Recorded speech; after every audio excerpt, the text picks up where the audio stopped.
We've all heard the word socialism.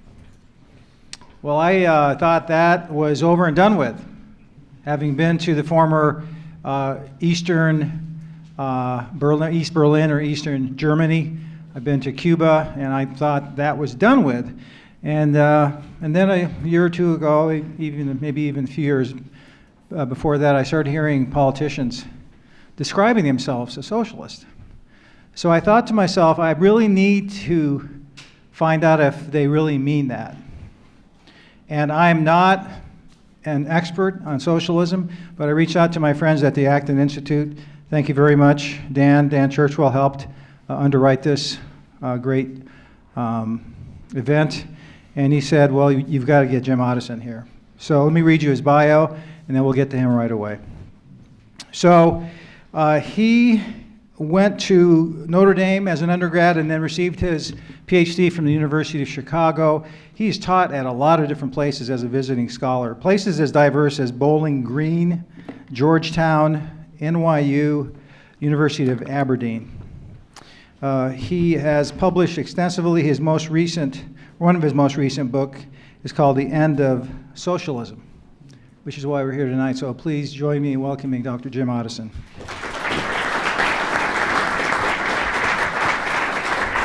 Thank you very much, David. Thank you, ladies and gentlemen. It's a great pleasure to be here. It's an honor. This is my first time ever being at Wheaton College, despite the fact that I grew up in Joliet, Illinois, which is not that far away. But it's a great pleasure and honor to be here. Thank you. Was this my water or was that? Perfect. Thank you. So the end of socialism. So I have to say this very quick story before I begin talking about the book. So I wrote this book. It came out in 2014. So we are now in 2020. I wrote the book in 2000. I finished the manuscript in 2013. And it was as a result of, in response to another book that had been written back in 2009. So for the students here, you were what, in 7th, 5th grade? I don't know what you were in 2009. But there was a very famous political philosopher from Oxford University named G.A. Cohen, C-O-H-E-N. If you're not familiar with his work, you should make yourself familiar with his work. He was a lifelong committed socialist, but he was a very searching and deep critic of various kinds of strands of libertarian political thought. One of the most important of the 20th century. He died in 2009, and the last book he published, which was something like, or I expected it to be something like his final statement, it was called Why Not Socialism, with a question mark. Why Not Socialism? Came out in 2009. If you have not read it, please go read it. It's very short. In fact, it's basically a glorified article. It's a very small little book. So when that book came out, I raced to read it. I read it. I was very disappointed in it because that book makes a terrible argument. It makes a terrible case for socialism. And I thought it was disappointing because earlier work that he had written was much more powerful than that little book, and I was disappointed in it. And I was talking with my editor at Cambridge University Press, and I said, somebody should really write a book that tries to make the best case you can for socialism and tries to defeat even that. See if you could defeat the best case. And she said, you should write that book. And I said, okay. So I wrote the book, and I decided to call it The End of Socialism. And when I came to her with the manuscript, she said, so this is between 2009 and 2013. She said, there aren't really any socialists in the world anymore. Do we really want to have a book about socialism?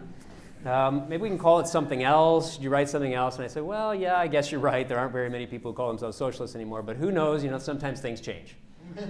That's how lucky I was. So this was 2014. This book came out. People paid a little bit of attention to it, but a lot of the reviews of it were, nobody's a socialist anymore. That case has already been made. Well, has it? So there has recently been quite a bit of growing support for socialism in the United States and elsewhere. A growing proportion of people are willing to call themselves democratic socialists or socialists, including some leading, possibly presidential candidates. Do you all recognize the young woman in the front there on the lower? Does everybody recognize her? Yeah, okay. And as Captain Iglesias said, economists for 100 years have thought that, going back 100 years ago, they thought this case was decisively made against socialism. So everybody from people you might not have ever heard of, from Ludwig von Mises to people you may have heard of, Friedrich Hayek, Milton Friedman, James Buchanan, Nobel laureate economists, the case has been made. So what's going on? All right, well, here's what I'd like to talk about tonight. That's the title, the cover of the book, in case you're looking for Christmas gifts for this year. I'd like to propose that we evaluate socialism as a system of what I call political economy. Now, that's an 18th century term. That's the term that people like Adam Smith and David Hume used to describe what they were doing. And what I like about that term is that it's not mere philosophy nor mere economics, but it's an attempt to marry them both. So what it really is says it's looking at a system of politics and economics that says what are the moral values we think our system, our public institutions should champion, and then what are the available means we have to try to achieve it, and then let's see if we can compare it to other available means to achieve those systems. So we're looking at moral values and the principles of economic reasoning as a joint product, a joint project. If you view socialism or any system of political economy, capitalism or anything else, as a system of political economy, then it has to answer these two questions. Is it feasible? Is it desirable? Now, I suggest, and I'm happy to take questions about this, but I suggest that we view those two questions lexically, meaning the first one's first and the second one is second. And that's partly because usually it goes the other way around. People want to say, well, what are the, let's dream big, what are the big dreams we have, and then we'll see if we can figure out a way to achieve them. I think that gets the cart before the horse, because if we don't have a sense of what kinds of trade-offs or costs might be involved in a proposal, then it's not really a proposal worth examining yet. Then it's just having fairy tales and dreams. So a serious system of political economy is one that says, here's what we're going to have to do to achieve it, but here's what I think we're going to be able to achieve if we do it. So we know exactly what the benefits would be and also what the costs and potentially sacrifices are. And just to keep in mind, I think sometimes making sacrifices is worth it. So just because a system has costs doesn't mean it's not worth pursuing. In fact, I would say, in general, there are many sacrifices that a person ought to make in his or her own life, because that's what constitutes a good life. So just something being costly or involving a sacrifice doesn't defeat something. But we have to know what the sacrifices are, and then we can figure out whether they're worth it in the service of the aims we're shooting at. So that's what I propose to do. And just by way, last piece of background, what are these two terms? So both those words, capitalism and socialism, are used by a lot of different people in many different ways. And if we want to settle on one definition once and for all, we'll just get into fistfights about it. And let's be honest, I think both of those terms are usually pejorative. If somebody calls you a socialist or calls you a capitalist, that's usually not a compliment. But let me give you the traditional definitions of these two terms, and then I'm going to propose a sort of working definition. So socialism, according to Karl Marx, is public ownership of the means of production. So this is the classic definition of what socialism is. There I give you the values it champions, the methods it uses to achieve that, and then also the institutions it implies. So the values are things like equality, fairness, and community. And I think that holds true for the most part today. People call themselves socialists or democratic socialists. We'll talk about those values: equality, fairness, understood in various ways, community. The method, I think, is important, and that's what I want you to focus on. That's what I'm going to talk about most during our time together this evening. In order to achieve those values, what the socialist proposes is we need to have centralized economic decision-making. So that means some person or group or agency needs to make the decisions about how to allocate resources and what kinds of industries we should go into and what kinds of jobs people should have, so that we can marshal our limited resources in the service of precisely those aims, those moral values that we have. There is no socialism without centralized economic decision-making. So I think that's really the sine qua non. But it is a method. It's not the defining values, but it is the method that's used to get there. And if we're going to have centralized economic decision-making, then what kinds of private property rights can we have? Well, not many. Because the decisions about what to do with our resources, including our land and other resources, if it's made centrally, then that means that individual citizens aren't going to have private property rights. They're going to have little or no private property rights. And you do see that pretty much throughout most of the historical figures in socialism. So what would capitalism be? By the way, Adam Smith never used the word capitalism. That does not appear anywhere in Adam Smith, just for historical interest. He used the word capital and capitals with an S, plural, but never capitalism. The person who made that term famous was Karl Marx, who wanted to described this as something like a disease of the soul, which is what he thought capitalism. It sounds like a disease if you call it capitalism. So what is capitalism? Private ownership, commerce, trade, markets. Values are things like diversity, opportunity, individualism. So people who support markets or limited government tend to talk about things like that. Again, focus on the method. Decentralized economic decision making. What does that mean? That means that individuals tend to make their own economic decisions in their own cases. So it accords relatively more weight to individuals. You make the decisions for you. I make the decisions for me. It's not one person making them for all of us. And if you have that, what are the kinds of institutions you're going to have? Private property. So if you're making decisions about what you have, that means you have to have fairly robust private property rights, ownership and, say, authority over what you own. So those are the sort of theoretical descriptions. In the real world, do we have countries that are purely socialist or purely capitalist? We have things that are close, but in the real world, I think there is a continuum. But if you think about look at the method again, the centralized versus decentralized. If you think of that as your continuum, so the extent to which economic decisions in a country are made centrally at one end of the continuum versus decentrally at the other end, that gives you some way to try to assess and get an sense of where countries or places are tending, which direction they tend to be going. I'll talk a little bit more about that. Okay. So that's by way of background. Now, where do we start? I said we want to evaluate, is it feasible, is it desirable? One place to start might be the kind of place that Adam Smith started in his book, The Wealth of Nations, which some people credit as more or less the beginning of the discipline of economics, is by looking at some historical perspective on wealth and considering how wealth today compares to wealth in the past. Maybe you've done this before, maybe none of this is new to you. But take a look at that graph. Now what I'm showing you there is in constant 1990 international dollars, the total world product of wealth over the last 400 years, divided at each interval by the number of people alive on the earth at the time.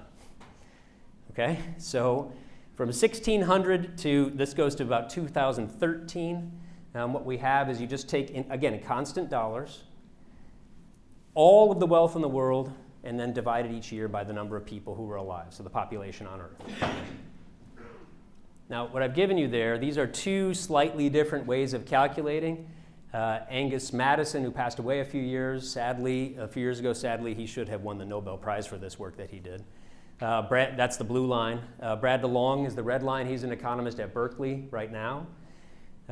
So that's pretty interesting, isn't it? Now, this is the entire world. This is not by regions, and of course, regions vary. So I'm just collapsing everything. The difference between the two lines, I think, is it's due to slightly different ways of calculating things. I think that's less interesting than the consistency between the two lines. What you see there is that for a long time, there wasn't much of anything, and then something started to happen. Okay, well, how far back can we go? How much data do we have going how far back? Well, can we go back more than 400 years ago? 500, 6, 1,000 years ago? How about 12,000 years ago? So now take a look at that. That's both Angus Madison again and Brad DeLong again. Again, it's constant 1990 international dollars, so that's an attempt to compare apples to the extent that we can. The blue line, that's Angus Madison's. He calculated it all the way back to year 1. So to the time of Christ, the birth of Christ. Brad DeLong calculated it all the way back to 12,000 years ago, 10,000 BC. In fact, Brad DeLong thinks we can make educated guesses going back a little bit further. He calculates it to 1 million years ago, early hominins on the planet. That's a bit sketchy. But there is pretty good consensus that the numbers, we can make pretty good guesses going to 12,000 years ago, partly because 12,000 years ago human beings changed in a pretty significant way. One of the organizing factors of their society, they started to, does anybody know? They started to farm. And when you start to farm, you start to carve up the world and say, this is mine and this is yours, and you count things and you trade things and you do things like, well, I gave this to you on this day and you gave this to me. And those records were copied and copied and copied and copied, and so we have some of that data. So that tells you a little bit about it. Again, they calculated it slightly differently, but ladies and gentlemen, just look at that graph for a second. That is quite a hockey stick, isn't it? Now, if you are a social scientist and you're looking at a graph like that, what part of that graph is interesting to you? Is it, why did, from 8,000 minus it to 7,000? No. 5 to 4? No. It's that. What happened? Something really dramatic happened. Now, no, wait a second. Before you start telling me what your theory is, I'll give you a chance to ask your theory, or to offer your theory. But let's rule a couple of things out. What did not change during that time? Did human biology change? No. If you could transport a child from 12,000 years ago to today, what would that child be doing? Playing Fortnite like everybody else. Biologically indistinguishable, psychologically indistinguishable, there's no difference. What about climate? Did the climate change during those 12,000 years? Did it get warmer? Did it get colder? Did it get warmer and colder again? Yes, yes, yes, yes. All of those things, and yet no change. Think about some of the great civilizations of the past. When the Egyptian pharaohs were building their pyramids, that took a lot of capital, didn't it? Do I have a laser pointer? Oh, crap. Wrong button. There it is. So, not a blip. Nothing. The Roman Empire? Nothing. Song dynasty in China? Barely a blip. So something different. What was it? Are you generating your theories? Something dramatic happened here and has launched us on this upward trajectory. So ladies and gentlemen, congratulations. You now live at a time when there has been more wealth on earth than at any other time in human history. You have more wealth at your disposal than any generation of humans has ever had in history. And if you look at that long, low red line, maybe that'll give you some appreciation for just how much life never changed. So for 100,000 years, life never, it wasn't like they were waiting, getting upset that it took another 6 months for the next iPhone to come out. Nothing ever changed. Now let me cement that home a little bit. I don't want to hit the wrong button again. Good. Just to give you an idea of how big this transformation has been. You remember this quote from Hobbes? 1651, the life of man, solitary, poor, nasty, brutish, and short. Before about 1800, Hobbes was right. That is exactly what life was. Average person 1800 was no better off than the average person in 100,000 BC. There was no change. Just let that sink in. Something really dramatic changed, so are you starting to figure out what you think it is? For all of human history, as far as we know, people lived on between $1 and $3 per person per day. Contemporary dollars. So just think, could you live on, let's be generous, $3 a day for everything? Food, clothing, shelter, heat, warmth, laptop, graduate school? $3. Maybe, but it wouldn't be easy. Better hope you don't get sick, break a bone, because that probably means that's it for you. What is it today? Worldwide, it's $48 per person per day. In the United States, it's $164 per person per day. So this has happened in just 200 years, which is just the most recent 1% of the existence of Homo sapiens. 16-fold real increase worldwide and a 55-fold real increase, not nominal, real increase in the United States. That means the average person alive today in the United States has 55 times as much wealth as the average person had in America in 1800. In 1800, what was the life expectancy in America? 39. Life expectancy at birth was 39. Anybody here approaching the age of 39 yet? Yeah. Have you all read Romeo and Juliet? You know the story from Shakespeare? How old were Romeo and Juliet in that story?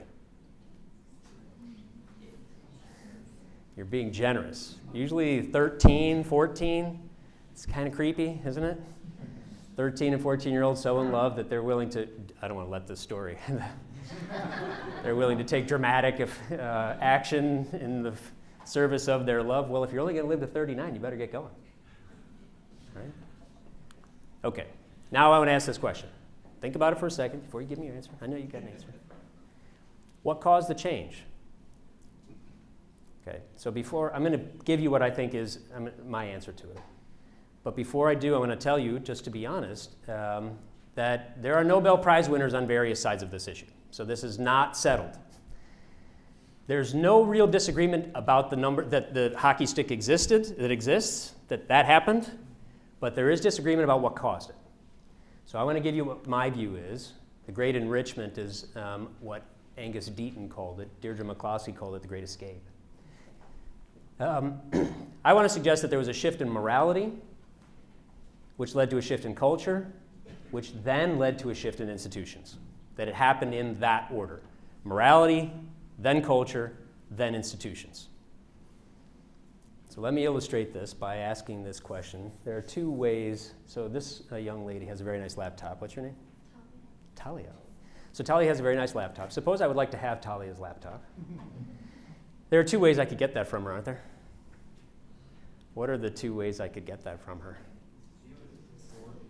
Fourth is one. The other one is you can buy it off of her. Okay. Let the record show that the first one suggested at Wheaton College was take it from her. Steal it. Okay. Thank you. So one way, yeah, that's one way I could get it from her. I could steal it. I could take it when she's not looking, could hit her over the head and run off with it.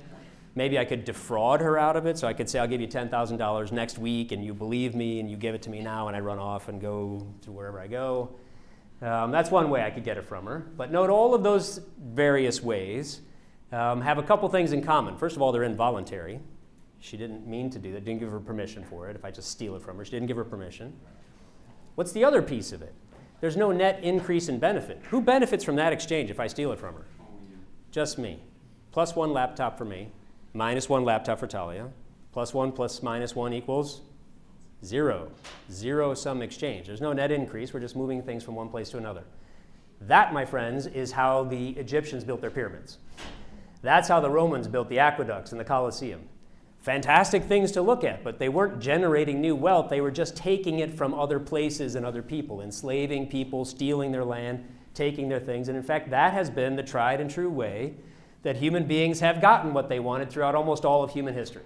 As soon as one group gets enough power over another group, what do? Attack, conquer, steal, take. That's what human beings have always done.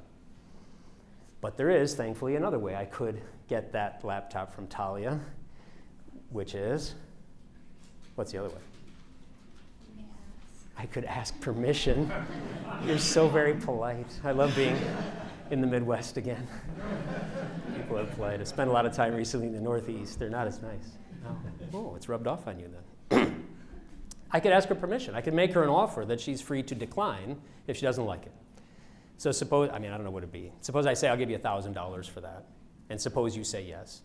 What's the characteristic there? Now, if she says yes, if I make her an offer and she says yes and we actually do the exchange, first thing to note is that it's voluntary, right? In that case, as opposed to me stealing from her, she actually gave her permission. Who benefits from that exchange? We both do. And we know we both had to, because if not, if you didn't think you benefited, you'd say no. And if I didn't think I benefited, I'd say no thanks. We'd go away. So it's positive value for me, positive value for you. Positive plus positive is positive value. So those are the two central ways we can get. So let's call the first way extraction. Let's call the second way cooperation. Now here are my two in-class quiz questions for you. You ready? Which one is more moral? Okay, that's supposed to be the easy question. Cooperation is more moral, isn't it? Now, if that does seem obvious to you, I hope it seems obvious to you. If it does, I would invite you to consider that that has not seemed obvious for most of human beings throughout most of human history. The idea that you should ask a person's permission before taking their things is a relatively recent idea in human history. And if you cast your eye back on human history, you'll find lots of exceptions to that. And in fact, are there places today and people today who don't think they need to ask permission to take what they want? Yeah, there are. Okay, but here's the bonus question. Which leads to increasing prosperity? By a miracle of coincidence, same one. Same one. Cooperation leads to increasing net prosperity. Not just one party benefiting at the expense of another party, that's extraction, but rather both parties benefiting from the mutually voluntary cooperation. So I'd like to suggest is this. An economy based on mutually voluntary cooperation is a decentralized market economy. That's what that is. It's individuals making decisions, saying yes or no thank you to offers, proposals, partnerships, exchanges, and if we respect the people enough to allow them to make those decisions on their own and not force them or take them from them, that is exactly what leads to exactly the kind of hockey stick that we saw. It's like the miracle of compounding interest. Once you get a little bit of that, you get a little more benefit, which leads to even more, and it's a positive multiplier effect. Now, I will leave to you to answer the question, why did people begin to change their mind? Where did people begin to change their mind? But when I said that a shift in morality led to a shift in culture and then institutions, people began to think that the morally proper way to deal with others was to treat them as moral peers or moral equals rather than moral inferiors and moral superiors. They changed their mind about that. Not everywhere all at once. Get a little bit of that you hear about it in the 16th century, a little bit more in the 17th century, quite a bit more in the 18th century in some places in the world, and it starts to spread, and as it does, you get more and more of this cooperative, mutually voluntary, mutually beneficial transaction. Okay. So I gave you some historical evidence. Is there contemporary evidence? I won't spend too much time on this because we're going to have lots of questions. There are some institutions in the world. The Fraser Institute in Canada is one of them. There are a few others that rank countries on the extent to which they have market-based economies. So the Fraser Institute has been doing this since 1975. They now issue this every year. They renew it every single year. And as you can see, Hong Kong, and the most recent one, Hong Kong is number 1. Now, Hong Kong, technically speaking, is not its own country. Well, I don't know. I don't want to start any arguments about this. But for the last 60 years, it has had a sufficiently distinct economic trajectory from its mainland partner that we can look at them economically independently. In any case, it has the freest economy in the world as of 2018. And in fact, it has had the freest economy in the world since they started doing this in 1975. It's been the freest economy in the world for every single year. The United States has gone in and out of the top 10. And I'll show you their bottom 10 just for completeness sake. The least free economies in the world, there they are. This ranking does not rank North Korea and Cuba. So these economists who put this one together only rank countries for which they can get independently verifiable data. And North Korea and Cuba both put out economic reports, but they just make it up. So North Korea has been reporting something like 5 to 7% annual growth for 40 years. Sure, okay. They're just making that up. And it's hard to get verifiable data from Cuba. But in any case, where would they rank? They'd be near the bottom.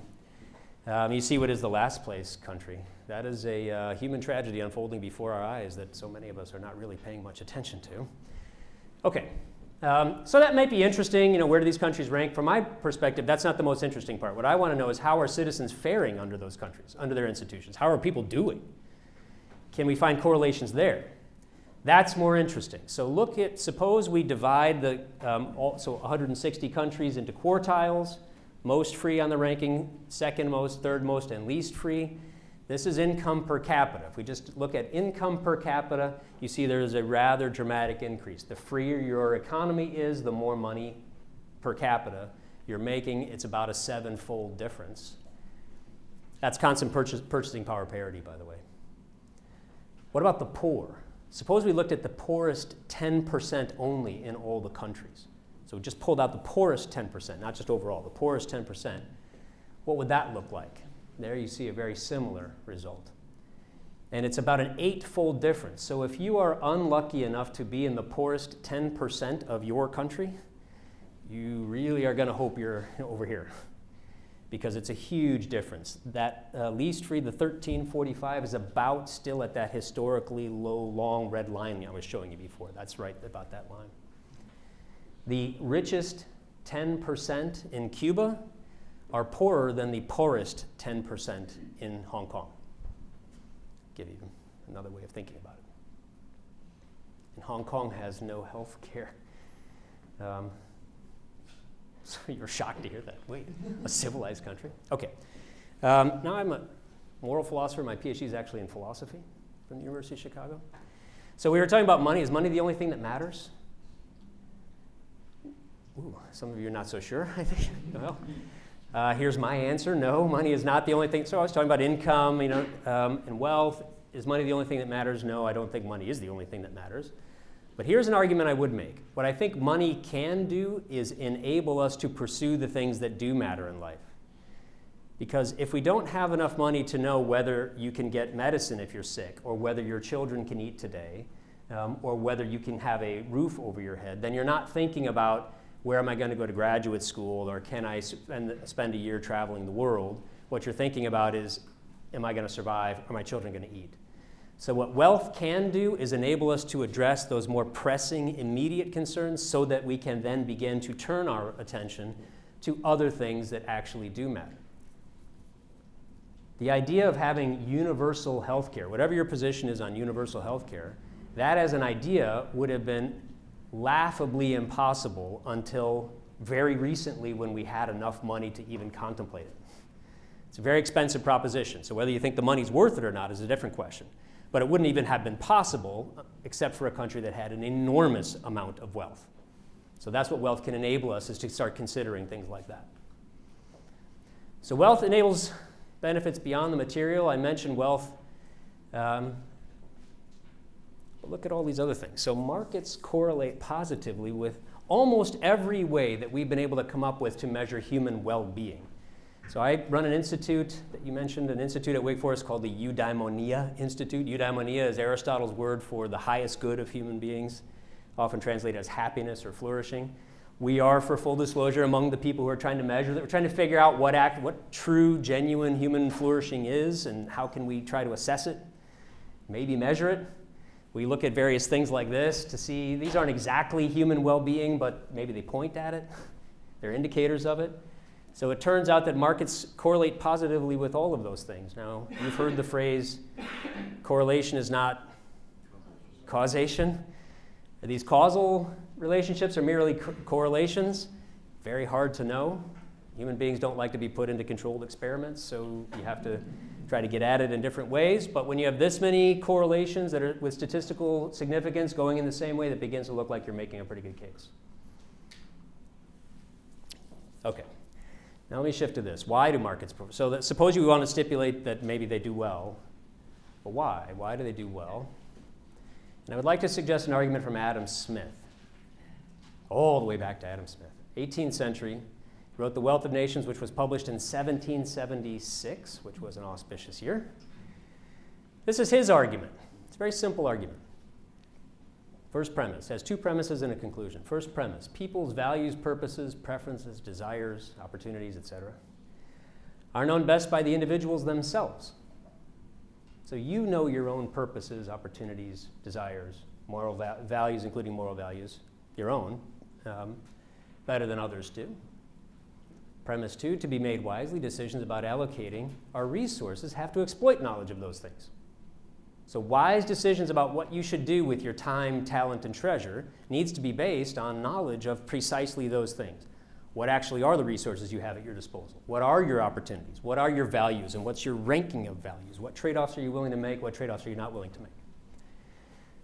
So if you accept those two premises, what follows? Who's the person who should make decisions about how you should allocate your time, talent, and treasure? You.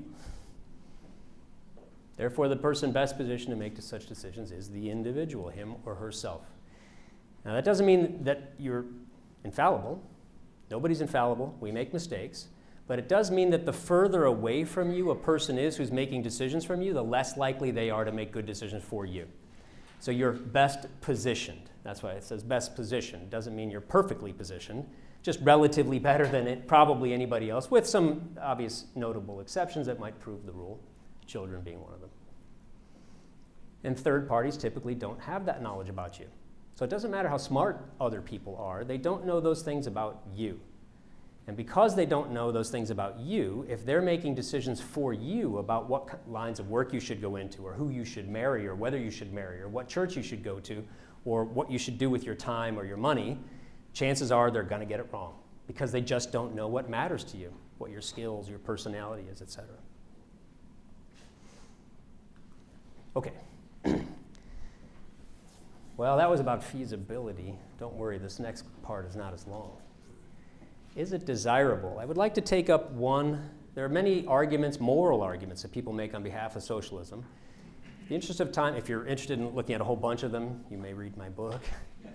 But I'd like to talk about one in particular.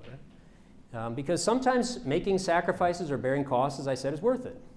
And maybe the moral ideal that socialism has is superior in itself, even if it involves various costs or trade-offs that we have to put up with. Let's talk about inequality, okay? One of the central and now and most important, most salient objections people raise to market economies and in favor, ostensibly anyway, in favor of socialist economies is equality. So let me just give you a thought experiment about this. Should justice address material inequality? So will there be material inequality, so differences in wealth and possessions, in a market-based society? Will there be inequality in a market-based society? Yes. Yes, there will be. Should we worry about that? Morally. Okay, let me give you a thought experiment to think about it.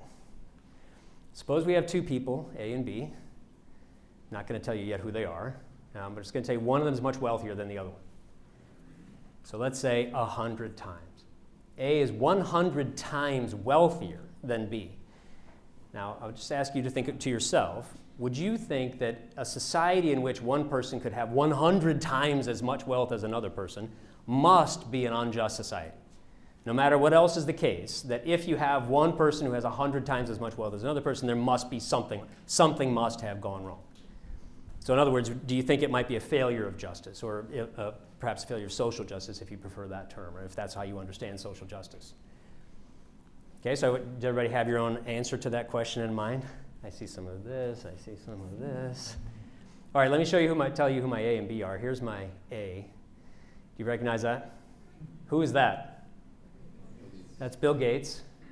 Thank you, God, for letting me live in a capitalist society.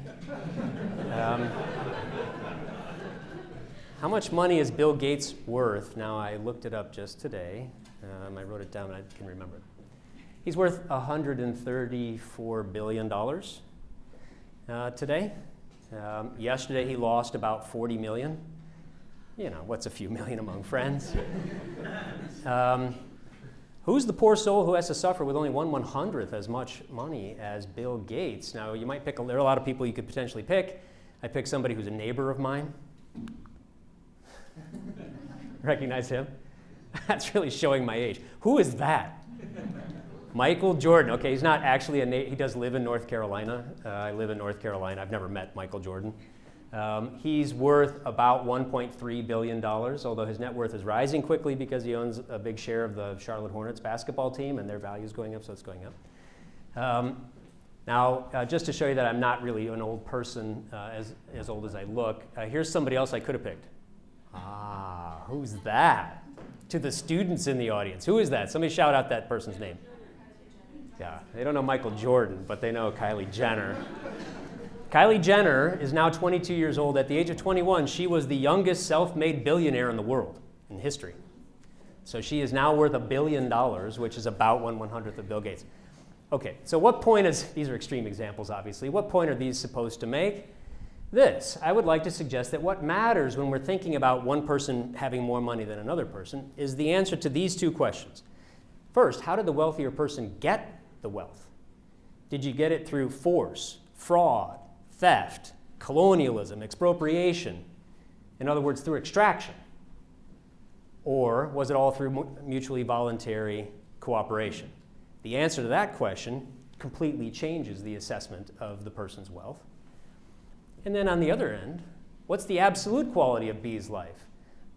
Above a certain level, I would guess above being worth $1 billion, we don't probably need to worry about the fact that there are other people who have 100 times more than that. Michael Jordan and Kylie or Kylie? Kylie. Thank you. Kylie Jenner, they're doing just fine. But in the United States, so those are extreme examples, way out on the tail of the curve. But are there people in the United States who have not 100 times as much money as others, but 1,000 times as much? Yes. How about 10,000 times? Yes. 100? Raise it another order of magnitude. 100,000 times? Yes. How about 250,000? Now imagine somebody who has only 1/250,000th of Bill Gates's wealth. Now that must be somebody who is clearly living below the level of acceptable human decency. Who must that person be? That's me. Actually, I rounded up a little bit. Okay, so what point is that supposed to make? I'll leave you with this question. Suppose you could change one thing about the world, but only one thing. You could either get rid of poverty, or you could get rid of inequality. Which would you choose? Not both. You could do one or the other. Now that's a question I would invite you to think about very seriously, not only because the answer to that question for you might give you some indication as to what your preferred system of political economy is, but also because it looks as though that's the actual situation we face. Because the only time in human history that we've ever had people rising out of poverty, they've done so unequally. And yet, you remember the long, low red line? People were relatively equal for almost all their history, but they were equally poor. So that seems to be the actual empirical situation we face. It's not merely a theoretical one. One other point about equality. This is Adam Smith's view. Do you know this passage from Adam Smith? It's not from the benevolence of the butcher, the brewer, the baker that we expect our dinner, but from their regard to their own interest. We address ourselves not to humanity, but their self-love. Now, when you read that passage, maybe what you hear is that. Selfishness. Does it sound like market economies are based on self? It's all about me, self-interest. Maybe. That's what Karl Marx thought. Karl Marx actually read The Wealth of Nations, or at least this far into it. That's about 20 pages into it. It's a 1,000-page long book. He read that far. He saw that. So there it is, smoking gun, right? The ur-text of capitalism, and there he is saying it's all about me. It's all about self-interest. Okay, fair enough. But I'd like to give you a possible other interpretation, which I think is what Smith meant. It wasn't selfishness, it was respect. He thought he was describing mutual respect. Because when you go to the butcher, the brewer, or the baker, you're making an offer, as I was doing with Talia, right, Talia? That you can say no to. If everybody has what we could call an opt-out option, the right to say no thank you to any offer, proposal, demand, no matter what class you come from, what race you are, what religion you are, if everybody has the right to say no thank you, if Bill Gates comes in and says, I'll give you $1 billion to work for me, if you can say no thank you and he has to respect, he can't force you to work for him, then despite the differentials in wealth, your moral agency is immediately leveled. You are now moral equals. Can't force you. That means that if he really wants you to work for him, he has to offer you something that matters to you, which means he has to think about you. So Smith thought what was going on here was people showing respect to one another, saying, I recognize you as a moral agent, a person of dignity, who is no less important than I am. And if you say yes, great. If you say no, I respect it. So this is a cooperation based on an equality of human moral agency. Maybe the material outcomes are different, but everybody has an equal moral agency, at least on this view. There's Fleming Jenkins' description. That's supposed to be a market where there's nobody more important than anybody else. I don't know. Okay, so what would we predict based on all of this? That socialism would lead to foregone gains and decreased prosperity, what you would get under capitalism. This would be the prediction. Increasing prosperity. That's exactly what we found. It fits it almost to a T. Now, maybe a last point, ladies and gentlemen. It's not as if, I'm happy to give you the presentation later if you'd like. Sorry, I'm going a little fast. It's not as if socialism has not been tried. It's been tried in the last 100 years. It's been tried in something like 40 different countries. Now, these are countries with different peoples, cultures, climates, Northern Hemisphere, Southern Hemisphere, Asian, African, Latin American, all different kinds of people. They were agrarian, they had industry, so we had lots of different experiments. What has been the result? We sometimes talk today about socialism as if it hasn't been tried. In just about every way you could imagine, it has been tried. What's been the result? Well, almost all of them have collapsed, or they just eventually abandoned the attempt. or for those few that are still going now, like North Korea, Venezuela, Cuba, among the poorest nations on earth. Now, there is one other thing I feel duty-bound as a Christian to point out. There is also approximately 100 million people, innocent people, who were killed by their own governments in the name of Marxism, socialism, communism during the 20th century. 100 million people. Now, maybe we've never had the right and proper attempt at socialism, but that is a number that we should grieve and pray over, and we should not forget. And someone who wants to propose socialism now has a pretty big burden of proof to get over. We've had a lot of experiments, many decades now of evidence, and we have a lot of deaths. That's not nothing, and we shouldn't just ignore it. Doesn't mean the case is over, but I think it does mean that although the appeal might be enduring, we get diminishing returns and a powerful centralized authority with predictable and very real dangers. Pretending they don't exist does not mean they don't exist. So here's my conclusion. If you care about the poor, if you care about individual dignity, if you care about moral equality, not necessarily material equality, but moral equality, if those are the things you care about, then I would say that socialism is probably not the answer. Thank you very much, ladies and gentlemen.